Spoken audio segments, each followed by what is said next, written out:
ஆளுக்கு 135 கிலோ தங்கம் வேண்டுமா? கடலில் கிடைக்கும்.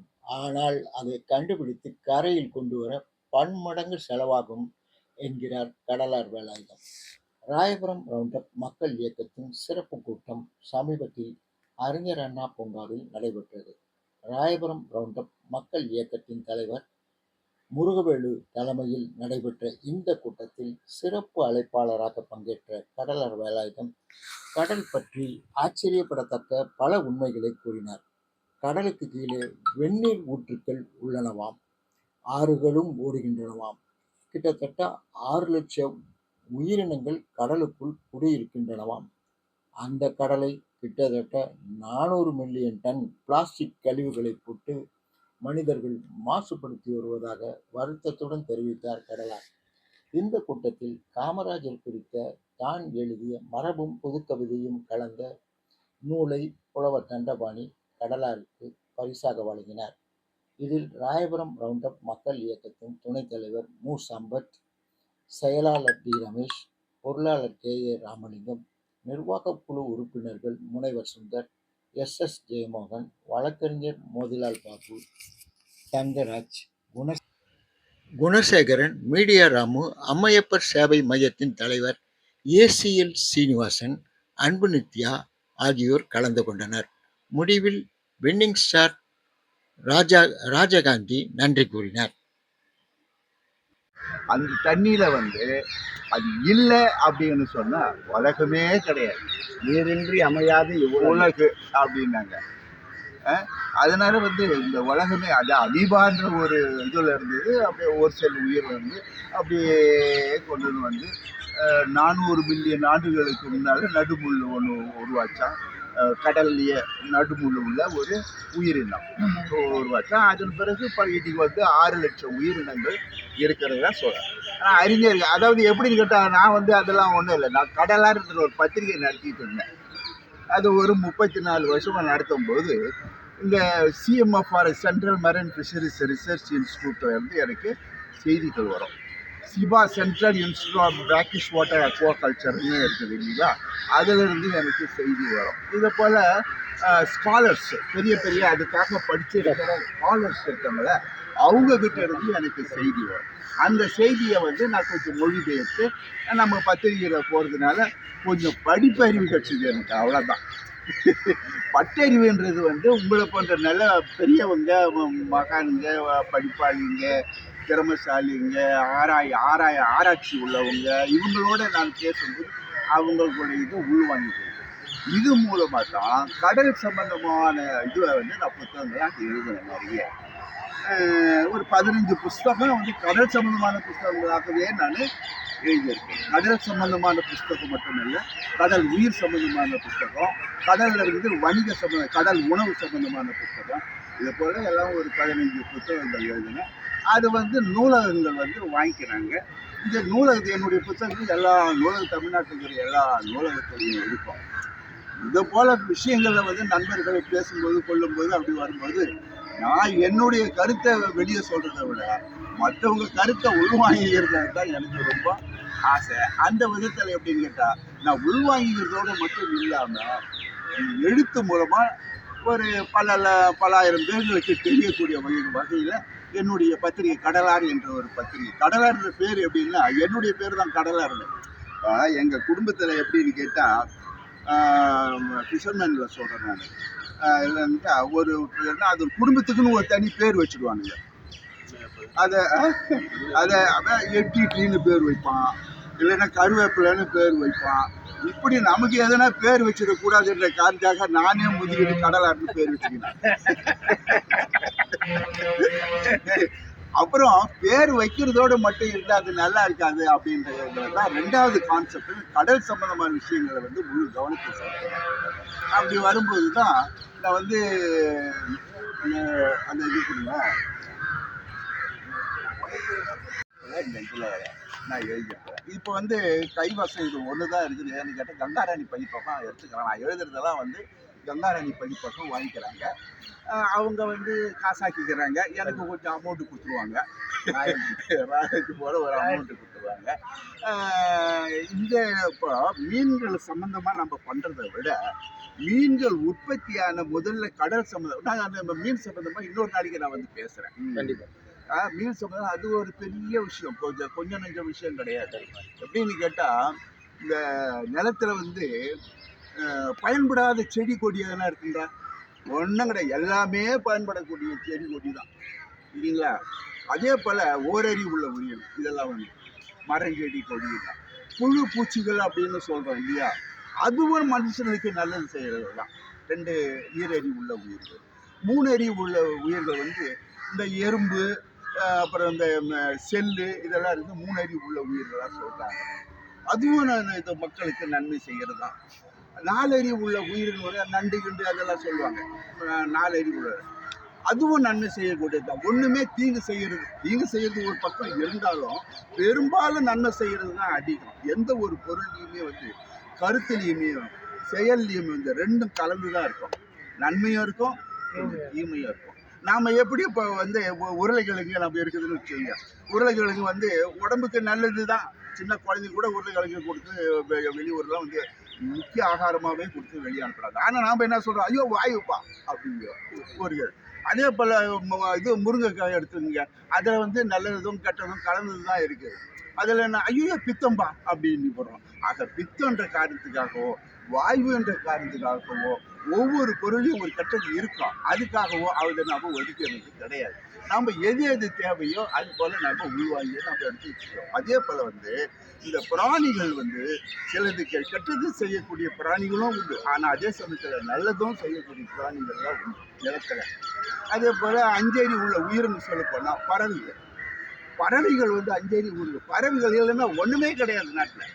அதாவது மரம் செடி கொடி ஒரு உதாரணத்துக்கு மட்டும் சொல்கிறேன், உங்களுக்கு தெரிஞ்சதான் எல்லாம் நினைவுபடுத்துகிறேன். நீங்கள் எனக்கு ஒன்றும் இது இல்லை, என்னை விட உங்களுக்கு நல்லாவே தெரியும்.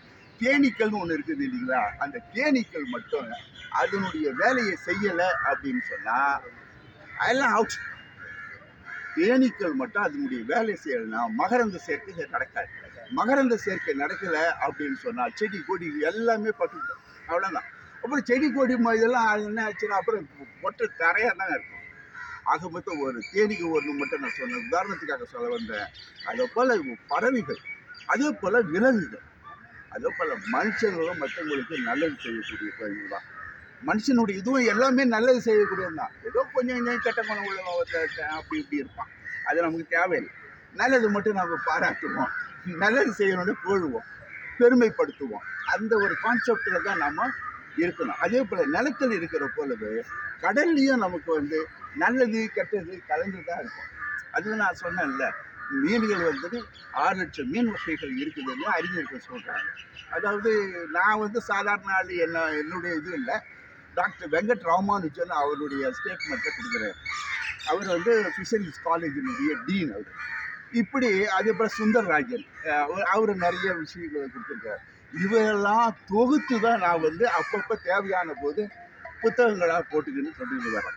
கடல் பொறுத்தவரை இப்போ நம்ம கடல் சப்ஜெக்ட் வந்து மீன் வந்து தெரிஞ்சுக்கிறதுக்கு முன்னால் நம்ம கடலை பற்றி நம்ம தெரிஞ்சுக்கணும் இல்லையா? அந்த விதத்தில் நாம் பார்க்க போனால் முதல்ல வந்து இந்த பூமி பிரபஞ்சத்தில் வந்து பூமி வந்து நெருப்பு கோளம், முழுக்க தெரியாத ஒன்றும் இல்லை. நான் நினைவுபடுத்துகிறேன், அவ்வளோதான். நெருப்பு கோளம் இது வந்து பூமியினுடைய சுழற்சினாலையும் எவ்வளோ கிலோமீட்டர் சுற்றி தெரியுமா இந்த பூமி? சொல்லுங்கள் பார்க்கலாம், தெரிஞ்சு சொல்லுங்கள். 1300 சில்லற கிலோமீட்டர் வேகத்தில் இந்த பூமி சுற்றின்னு இருக்கு. இந்த பூமி நமக்கு ஆடாமல் அசையாமல் ஒரே மாதிரி நிற்கிற போல இருக்குது. இந்த பூமி வந்து சூரியனை சுற்றி தன்னைத்தானே சுற்றிக்கிட்டு பூமியும் சூரியனையும் சுற்றிட்டு வருது இல்லை. இதனுடைய இது என்னன்னு கேட்டால், இது பிரகாரம் அறிவியலாளர்களுடைய கணிப்பு பிரகாரம், அவர்களுடைய ஆய்வு பிரகாரம், அவர்கள் கணக்கெடுத்து சொல்கிறாங்க இல்லை. அதன் பிறகுதான் சொல்கிறேன். இது என்னுடைய கருத்து ஒன்றுமே கிடையாது. எல்லாமே இன்னொருத்தர் சொல்கிற கருத்தை தான் உங்கள்கிட்ட நான் பகிர்ந்துக்கிறேன். அப்போ அதை போல் இந்த பிரபஞ்சத்தில் குளிர் அந்த சுற்றும் போது ஏற்படுற பருவ மாற்றங்கள் ஏற்படும் போது மழைகள் உற்பத்தி ஆகும். அந்த மழைகள் உற்பத்தியாக பூமி குளிர ஆரம்பிக்கும். இன்னும் உள்ளே வந்து ஆழத்தில் வந்து கொதிப்பு தான் இருக்குது, பூமியில் கொதிச்சுட்டு இருக்கு இல்லை. இந்த தீப்பழம்புகள் சில நேரத்தில் வந்து வெளியே வரும். அதெல்லாம் உங்களுக்கு தெரியும். அப்போ அந்த பூமிக்கு உள்ளே இருக்கிறது வந்து எல்லாருக்கும் தெரிஞ்ச உண்மை தான். மேலே மட்டும் இதுவாக இருக்குது. இது பூமி வந்து ரவுண்டாக இருக்குதுன்னு நினைக்கிறாங்க. பூமி ரவுண்டு கிடையாது. மேடு பள்ளம் அது இது எல்லாமே சேர்ந்தது தான். சிலது ரொம்ப உயரமாக இருக்கும், சிலது ரொம்ப ஆழமாக இருக்கும். சிலது வந்து கடலில் வந்து அந்த ஆழம் உள்ள கடலுக்கு உள்ள ஆறுகள் ஓடுதான். நினச்சி பார்க்க முடியுமா? குகைகள் இருக்குது, நிறைய குகைகள், வெந்நீர் ஊற்றுகள் இருக்குது கடலில். நிறைய உள்ள வந்து அதிசயத்தக்க ஒரு இதெல்லாம் உண்டு. இதெல்லாம் வந்து ஆங்கில புத்தகத்திலிருந்து நான் எடுத்து நான் வந்து தமிழாக்கம் செய்து நான் போட்டிருக்கேன். என்னுடைய இது கேட்டப்போ மற்றவங்களுக்கு தெரிஞ்சுக்கணுன்றதுக்காக. அதாவது எப்படின்னு கேட்டால், நிலத்தில் பல சப்ஜெக்ட் இருக்குதுங்க, ஏகப்பட்ட சப்ஜெக்ட் புத்தகம் எழுதிருக்கிறாருங்க. ஆனால் கடலை மறந்தே விட்டாருங்க. இந்த கடலை மறந்துடக்கூடாதுன்ற காரணத்துக்காகவும், கடலார்னு பேர்னு தான் வச்சுக்கணுன்ற காரணத்துக்காகவும் அந்த கடல் சம்பந்தமான இதுவை நான் நிறைய படிக்க ஆரம்பித்தேன், எழுத ஆரம்பித்தேன். அந்த அடிப்படையில் தான் வந்து மீன் தேசத்தில் மிரள வைக்கும் கடல் அப்படின்னு எழுதினேன். கடல் களஞ்சியம் அப்படின்றது எழுதினேன். எல்லாமே கடல் சம்பந்தமான விவகாரம் தான் நான் எழுதினேன். இந்த கடல் மட்டுமே அது எப்படின்னா,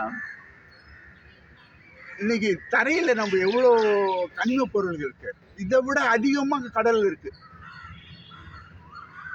ஒரு இதில் தான் படித்தேன், ஒரு கடலில் இருக்கிற தங்கத்தை மட்டுமே நம்ம பிரித்தா ஒரு ஆளுக்கு 135 கிலோ கிடைக்குமா. ஆனால் எடுக்கிறாங்கல்ல, அது செலவு அதை விட அதிகமாக ப்ராசஸ் பண்ணி அது பண்ணுறது தான். அது அதனால தான் அதனுடைய சிந்தனையாக இருக்கிறது. கனிம பொருள்கள் ஏராளமாக இருக்குது. இந்த புத்தகத்தை நிறைய எழுதியிருக்கேன். கனிம பொருள்கள் பட்டியலைகளெல்லாம் எழுதியிருக்கேன். அதே போல் இந்த எண்ணெய் எடுக்கிறாங்க பார்த்தீங்களா, 80 நாடுகள் எண்ணெய் எடுக்குது. கச்சா எண்ணெய் 80 நாடுகள் எண்ணெய் இருக்குது. இப்போ இது வந்து ஏற்றுமதி மட்டுமே வந்து 90% வந்து கடல் மூலமாகவே வணிகம் இருக்குது. கடல் மூலமாகவே வணிகம் இருக்குது. கடல் சம்பந்தமான விஷயங்கள் வந்து தயவுசெய்து நீங்கள் ஏதாவது உங்களுக்கு சிந்தனை இருந்தாலும் எனக்கு சொல்லுங்கள், நான் கற்றுக்கிறேன். நான் இல்லைன்னா என்ன கேளுங்க, இருக்கிறத நான் திருப்பி நான் உங்களுக்கு சொல்கிறேன். இது கலந்துரையாடல் தானே, அதனால் வந்து ஏன்னா சந்தேகம் இருந்தால் என்னை கேளுங்க. எனக்கு தெரிஞ்சதை நான் சொல்ல போகிறேன், உங்களுக்கு தெரிஞ்சதை நான் வந்து அப்படியே நான் உள்வாங்கிக்கிறேன். அந்த ஒன்று இருக்குது தெரியுங்களா, அதில் வந்து எல்லா உயிர்களுக்கும் வந்து தோல் சம்பந்தமான நோய் உண்டாகும்.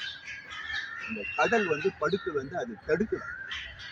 அது மட்டும் இல்லை, கடல் வந்து உயிரின உற்பத்தி ஆகிறது மட்டும் இல்லை, நம்ம காப்பாற்றுறதும். கடல் இல்லைன்னா இதில் அந்த உஷ்ணத்தினால் செத்துருவோம், அதே சமயத்தில் பனினாலையும் செத்துருவோம். கடல் வந்து அவ்வளோ. இப்போ அப்படிப்பட்ட ஒரு கடலில் நம்ம வந்து என்ன பண்ணுறோம்னா, மாசுபடுத்தி 400 மில்லியன் டன் பிளாஸ்டிக் பொருட்கள் வந்து ஒவ்வொரு ஆண்டும் நம்ம கடலில் இருந்து எடுக்கிறோம். 400 மில்லியன் டன். மில்லியனா, ஒரு மில்லியனா 10 லட்சம். உங்களுக்கு தெரியாது ஒன்று. அவ்வளோ இது நம்ம வந்து நம்ம அறியாமலேயே கடலில் நம்ம வீணடிச்சுக்கிட்டே இருக்கிறோம். கடலுடைய மகத்துவம் வந்து நிறைய பேருக்கு பரப்பணும். கடல் வந்து மிகப்பெரிய ஒரு சொத்து. அது இப்போ வந்து சொல்றது, கற்றது கைமண் அளவு, கல்லாது உலக அளவு. கல்லாதது உலக அளவுங்க. கடலை பற்றி அறியாததே உலக அளவு. அந்த அளவுக்கு கடலை பற்றி யாருமே அந்த அளவுக்கு கவனம் செலுத்துறது கிடையாது. வளர்ந்த நாடுகள் கொஞ்சம் தான் இது பண்ணியிருக்கிறாங்க, இன்னும் நிறைய இது பண்ணல. நான் 1983, 84 வந்து கடல் களஞ்சியம் என்ற ஒரு புத்தகத்தில் நான் எழுதுறதும் ஆங்கில புத்தகத்தில் இருந்து எடுத்து தான். சுனாமி பற்றியெல்லாம் எழுதிட்டேன். அப்போ வராதுக்கு முன்னவே, இந்த சுனாமிலாம் வர்றதுக்கு முன்னவே நான் அந்த புத்தகத்தில் இருந்து எடுத்து எல்லாம் இப்படியே திருடி தான் போட்டுக்கிறேன். தமிழாக்கம் பண்ணி அதை போட்டிருக்கேன். இது போல் கடலில் வந்து இதில் மின்சாரம் முழுக்க நிறைய வழி இருக்குது. மின்சாரம் அதில் நான் எழுதியிருக்கேன். பல நாடுகளில் அதை எடுத்திருக்கிறாங்க. அதை உதாரணம் காட்டி நான் போட்டிருக்கேன். நான் மின்சாரம், அதாவது நம்ம கடலில் வந்து நீரோட்டம் இருக்குல்ல, மேல் நீரோட்டம், அடி நீரோட்டம் 2 இருக்கு. அந்த நீரோட்டத்தினுடைய மூலமாகவும் மின்சாரம் எடுக்கலாம், வெப்பத்தினாலேயும் மின்சாரம் எடுக்கலாம், அலைகள் மூலமாகவும் மின்சாரம் எடுக்கலாம், இது போல் நிறைய இருக்குது. சில நாடுகள் அதை பயன்படுத்துகிறாங்க. நம்ம நாட்டில் அது இப்போ தான் கொஞ்சம் கவனத்தை செலுத்துகிற போல் இப்போ தோணுது எனக்கு. இப்போ சில ஸ்கீம்லாம் கொண்டு வந்திருக்கிறாங்க. அது நான் வந்து 83ல் பல நாடுகள்லேருந்து இது படிச்சுட்டு நான் எழுதினேன். இது போல் கடலை நீங்கள் பாதுகாக்கணும்னு கேட்டுக்கிறேன். வாய்ப்புக்கு நன்றி கூறி முடிக்கிறேன். நன்றி, வணக்கம்.